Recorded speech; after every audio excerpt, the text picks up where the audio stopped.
Avant de plonger dans cette histoire incroyable, pensez à vous abonner à la chaîne et à activer la cloche. Ici, chaque récit a quelque chose à dire, et vous ne voudrez pas en manquer un seul. La pluie tombait en rideau fin sur les trottoirs sales de la ville, éclaboussant Clara qui courait pour rentrer chez elle après son double service au café du coin. Ses chaussures trempées lui collaient aux pieds, et chaque goutte semblait alourdir ses épaules déjà fatiguées. Elle avait 22 ans, des rêves plus grands que son petit appartement minable, mais peu de moyens pour les réaliser. La vie n'avait jamais été tendre avec elle, et chaque jour était un combat pour joindre les deux bouts. Alors qu'elle traversait une ruelle sombre pour raccourcir le chemin, elle aperçut une silhouette affalée contre le mur. Au début, elle pensa à un sans-abri endormi. Mais en s'approchant, elle sentit la détresse dans l'air. L'homme était pâle, tremblant, les yeux mi-clos, et une odeur âcre de drogue flottait autour de lui. Son cœur se serra. Sans réfléchir, elle se précipita vers lui. « Et, vous allez bien ?» demanda-t-elle en le secouant légèrement. Il ne répondit pas, se contentant de grogner. Clara attrapa son bras et tenta de le relever. Ce n'était pas un mince effort, l'homme semblait incapable de soutenir son propre poids. Après plusieurs essais, elle réussit enfin à le faire asseoir contre le mur. Ses mains tremblaient, mais elle refusa de le laisser là. Elle sortit une couverture de son sac, enveloppa l'homme et le guida péniblement vers son appartement. Chez elle, Clara alluma une lampe, essuya l'eau et la boue de ses vêtements et lui offrit un peu d'eau et un morceau de pain. L'homme ouvrit les yeux, confus, encore incapable de parler clairement. Il la regarda avec une intensité troublante, comme s'il cherchait à percer son âme. « Pourquoi, faites-vous ça pour moi ?» murmura-t-il enfin. Clara haussa les épaules, un sourire fatigué mais sincère aux lèvres. « Parce que personne ne mérite de mourir seul dans une ruelle, peu importe qui vous êtes. » Elle ignorait que cet homme n'était pas un simple inconnu, il s'appelait Alexander Blake, un milliardaire tombé dans la spirale de la drogue, dont la vie et l'empire attendaient maintenant un tournant inattendu grâce à son geste de compassion. Ce soir-là, une rencontre fortuite allait changer le destin de deux vies pour toujours. Le lendemain matin, Clara se réveilla avant l'aube, le cœur lourd mais plein d'une étrange curiosité. Alexander était toujours là, étendu sur le canapé, enveloppé dans la couverture qu'elle lui avait donnée. La lumière grise du petit matin filtrant à travers ses rideaux déchirés éclairait son visage pâle et fatigué. Il respirait lentement, comme un enfant qui reprendrait conscience après un cauchemar. Clara hésita un instant avant de s'approcher avec un bol de soupe chaude. Elle posa doucement le bol sur la table basse et murmura. « Tu devrais manger un peu, ça t'aidera à reprendre des forces. » Alexander ouvrit les yeux et la regarda, ses traits encore brouillés par la fatigue et les restes de la nuit précédente. « Merci, je ne sais pas comment te remercier. » balbutia-t-il, sa voix faible mais sincère. « Tu n'as pas à me remercier. Juste, essaie de rester en vie aujourd'hui, d'accord ?» répondit Clara avec un petit sourire triste. Au fil de la matinée, elle l'aida à s'asseoir, à boire, à se laver le visage et à reprendre un peu de dignité. Alexander se montrait réticent, mais il ne pouvait ignorer la douceur et la patience de Clara. Elle ne posait pas de questions indiscrètes et ne semblait pas s'intéresser à son argent, à ses vêtements ou à son passé. Tout ce qui comptait pour elle, c'était l'homme en face d'elle. Alors qu'il commençait à retrouver un semblant de conscience, Alexander se surprit à parler de lui-même, de son isolement, de la pression d'une famille puissante, de la solitude que l'argent ne pouvait combler. Clara l'écoutait attentivement, parfois interjectant un mot d'encouragement ou une question bienveillante. Chaque geste, chaque regard échangé, semblait tisser un lien fragile mais profond. La journée passa rapidement, et quand la nuit tomba, Alexander se rendit compte qu'il n'avait pas ressenti ce genre de chaleur humaine depuis des années. Il n'avait jamais pensé qu'un simple acte de bonté, venant d'une inconnue, pouvait le faire se sentir à nouveau vivant. Avant de s'endormir, il murmura presque pour lui-même. « Je ne peux pas laisser cette fille dans la misère. Je dois trouver un moyen de l'aider. » Et Clara, sans le savoir, venait de semer la première graine d'un changement qui bouleverserait leur deux vies. Les jours suivants, Clara et Alexander s'habituèrent à une routine étrange mais réconfortante. Chaque matin, elle préparait le petit déjeuner, et lui, encore faible mais déterminé, l'aidait autant qu'il le pouvait. Ils parlaient de tout et de rien, des rues qu'elle connaissait par cœur, des petits moments de bonheur simple, des rêves qu'elle n'osait pas partager à voix haute. Et peu à peu, Alexander s'ouvrait davantage. Tu sais, je n'ai jamais vraiment eu quelqu'un qui me voit, pas vraiment. Avoua-t-il un soir, assis sur le canapé, les mains tremblantes de nervosité. Clara le regarda avec empathie. Peut-être que tu n'avais juste pas trouvé la bonne personne. Il sourit faiblement, un mélange de gratitude et de tristesse. Et toi, comment fais-tu pour rester aussi forte, alors que la vie te frappe si durement? Clara haussa les épaules. On n'a pas toujours le choix, mais aider quelqu'un, même un inconnu, ça te rappelle que tu peux faire une différence.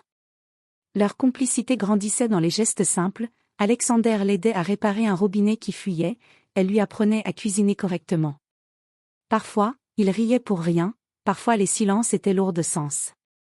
Clara se rendait compte qu'elle n'avait jamais ressenti un tel confort avec quelqu'un, et Alexander, pour la première fois depuis des années, oubliait les démons qui le hantaient. Un après-midi, alors qu'il se tenait près de la fenêtre, regardant les nuages gris au-dessus de la ville, Alexander dit doucement. « Je ne sais pas comment tu fais, tu arrives à voir de la lumière là où il n'y en a presque pas. » Clara sourit, touchée.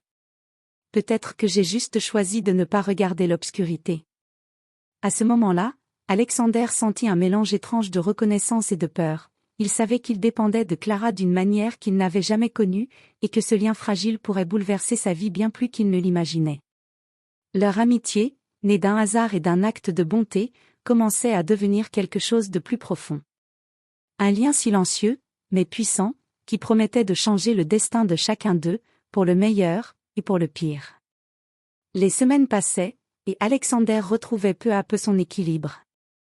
Grâce à Clara, il avait réappris à sourire, à se lever le matin sans craindre le poids de ses démons. Mais un secret lourd pesait encore sur ses épaules. Il savait qu'il ne pourrait pas continuer ainsi éternellement. Un jour, la vérité éclaterait. Un soir, après un dîner improvisé dans le petit appartement de Clara, Alexander prit une profonde inspiration. La lumière douce de la lampe éclairait son visage marqué par la fatigue et les émotions refoulées. « Clara, il faut que je te dise quelque chose. » Commença-t-il, sa voix hésitante. Elle le regarda, intriguée et légèrement inquiète. « Quoi donc ?» Il déglutit.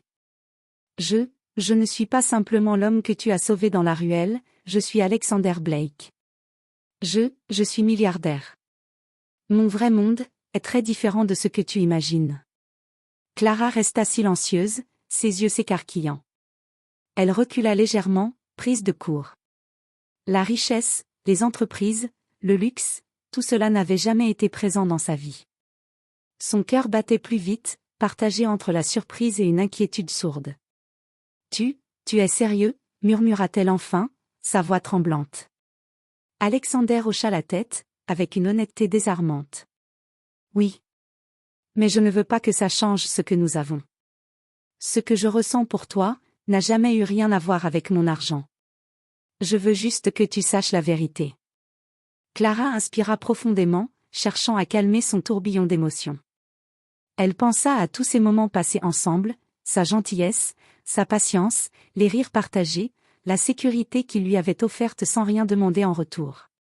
Et au lieu de ressentir de la peur ou de l'envie, elle sentit une étrange chaleur dans sa poitrine. Je ne sais pas quoi dire. Avoua-t-elle. Ça change tout, et pourtant, je crois que ça ne change rien pour moi. Alexander esquissa un sourire, soulagé. Rien ne doit changer, Clara.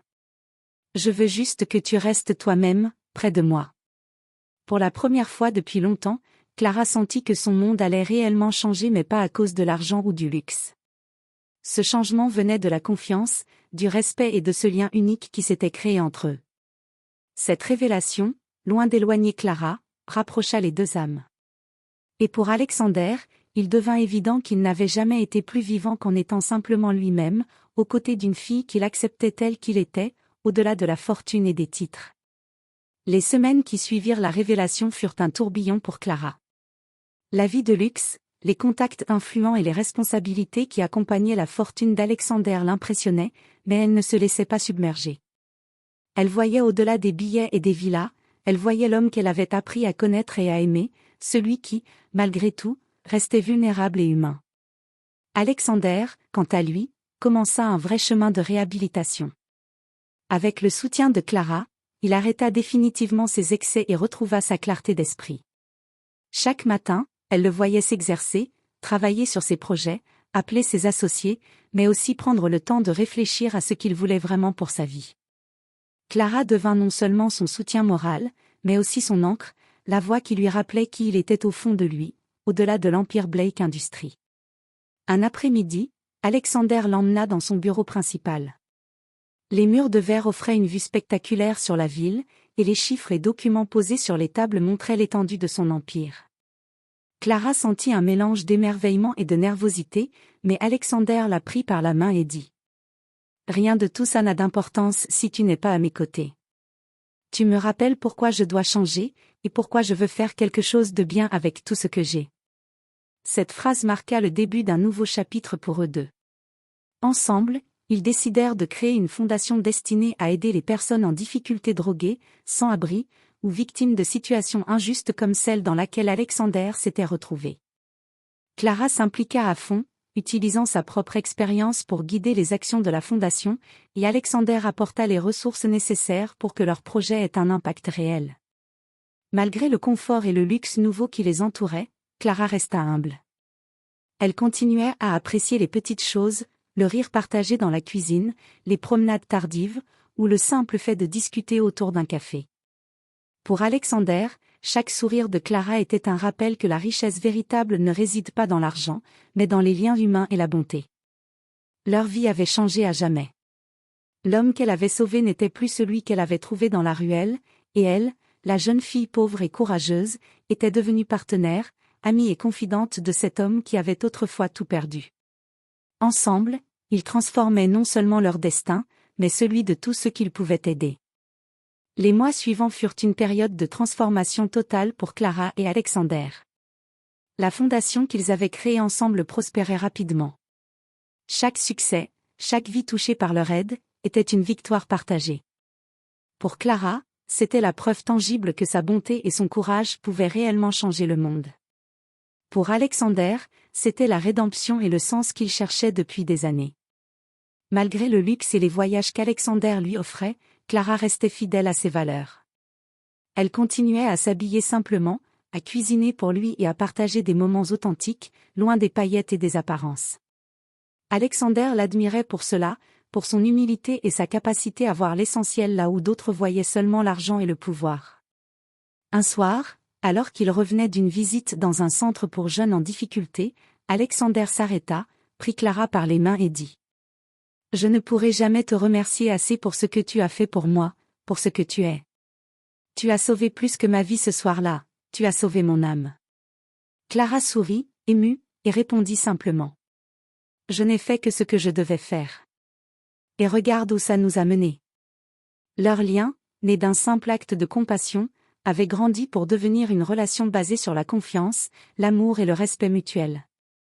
Alexander avait retrouvé sa force et sa clarté grâce à Clara, et elle avait découvert un monde qu'elle n'aurait jamais imaginé, tout en restant fidèle à elle-même. Avec le temps, ils devinrent des partenaires dans la vie comme dans leur œuvre philanthropique. Leur histoire devint un exemple de la puissance d'un geste simple, d'une bonté sincère, et de la manière dont le destin peut se transformer quand le cœur prend les bonnes décisions. Clara, la fille pauvre qui avait tendu la main à un inconnu un soir de pluie, et Alexander, le milliardaire qui avait perdu son chemin, avaient trouvé ensemble quelque chose que l'argent ne pouvait acheter, un vrai sens à leur vie, et un amour indéfectible qui continuerait à éclairer le chemin des autres.